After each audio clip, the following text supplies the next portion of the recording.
இதுதான் science of stupid. What நம்ம ஊர்ல ஒரு சொல்லு இருக்கு, கொட்டாங்குச்சி தண்ணி சிட்டரும்புக்கு சமுத்திரமா. நம்ம ஷோல பல்பு வாங்குறவங்களும் அதே ரகம் தான். கொஞ்சோண்டு சயின்ஸ் தெரிஞ்சு வச்சுக்கிட்டு இவனுங்க பண்றாங்க போல இருக்குது. ஐயோ ஐயோ ஐயோ ஐயோ. இதெல்லாம் நீங்க வீட்லயே ட்ரை பண்ணாதீங்க. நான் உங்க மனிஷ் பால். வழக்கம் போல நீங்க எதிர்பார்க்கறதை விட எதிர்பார்க்காத விதமா அமைய போகுது இந்த ஷோ.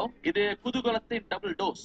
தோஸ்தர்களே, நான் ஏற்கனவே சொன்ன மாதிரி நம்ம வாழ்க்கையில நம்ம தேவைகளுக்கு ஏத்த மாதிரி கண்டுபிடிப்புகள் வளர்ந்துகிட்டே இருக்கு. தேவைக்கு ஏத்த கண்டுபிடிப்புல ஏற்படுற புதுமை மீற எதிர்பார்ப்பு திரும்பவும் தேவை. இப்படி எல்லாத்திலயும் போட்டி ஏற்படுற காலத்துல நம்ம அறிவை கிராஸ் செக் பண்ணிக்கிறது நல்லது. இல்லன்னா என்ன ஆகுதுன்னு பாத்தீங்கன்னா, சும்மா இருக்க முடியாம ஆர்வ கோளாறுல எதையோ தேடி கண்டுபிடிக்கிறோம்னு சயின்ஸ் கிட்ட உதவ வாங்கிடுறோம். இந்த மாதிரி நம்ம பண்ற விஷயத்த நம்மள படைச்சவன் மட்டும் மேல இருந்து பார்த்தான்னா அவனை காப்பாத்த எவனா கிடைப்பானு பார்ப்பான். இந்த மாதிரி ரோதனையை தடுக்கிறது தான் எங்களோட முயற்சி. அதாவது ஒண்ணுத்துக்கு உதவாத அறிவில்லாதவனை கூட அறிவியலாதவனா மாத்துற ஷோ தான் இந்த சயின்ஸ் ஆஃப் ஸ்டூபிட். இது உங்களுக்கான புது எபிசோட்.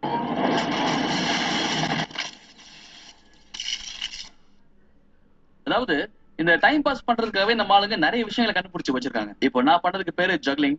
சில பேர் புக் படிப்பாங்க, சில பேர் டிவி பார்ப்பாங்க, சில பேர் சர்ஃபிங் பண்ணுவாங்க. ஆனா சில பேர் பண்ற டைம் பாஸோட அழக பார்த்தா நீங்க மயங்கிடுவீங்க.